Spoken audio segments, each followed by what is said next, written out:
বাড়িতে থাকতাম না, তখন মৃত্যুর ডাক বুঝতে পারতাম, আজরাইলের মৃত্যুর ডাক বুঝতে পারতাম। মৃত্যু যখন ডাক দেয় আজরাইল তখন ছুটে তার বাড়িতে যায়।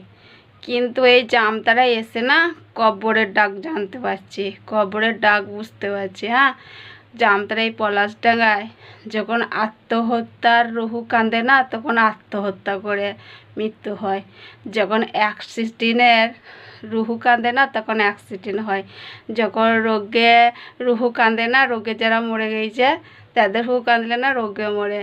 এরকম 3 রকম মৃত্যু হচ্ছে এই পলাশডাঙ্গায়। পলাশডাঙ্গা না খতরনাক হয়ে গেছে। হ্যাঁ, এটা কবরের ডাক দিলে না এরকম হয়, মানে যেটা যেটা ডাক দিবে সেটাই হবে। আত্মহত্যার রুহু ডাক দিলে আত্মহত্যা করবে, অ্যাক্সিডেন্টের রুহু কাঁদলে অ্যাক্সিডেন্ট হবে, রোগে মৃত্যু যারা হয়েছে তাদের রুহু কাঁদলে তাদের রোগে মরবে। এরকম ঘটতে থাকছে। হ্যাঁ, এই কব্বরের ডাক আমি দেখলো, এই কব্বরের পাশে বাড়ি আমাদের, তাই কব্বরের ডাকগুলো আমি না বুঝতে পারলাম, মৃত্যুটা বুঝতে পারা যাচ্ছে। হ্যাঁ, কি করব, কিছু করার নাই, অনেক চেষ্টা করছি আটকাবার, কিছু কিছু আটকাচ্ছে আর কিছু কিছু আটকাচ্ছে না।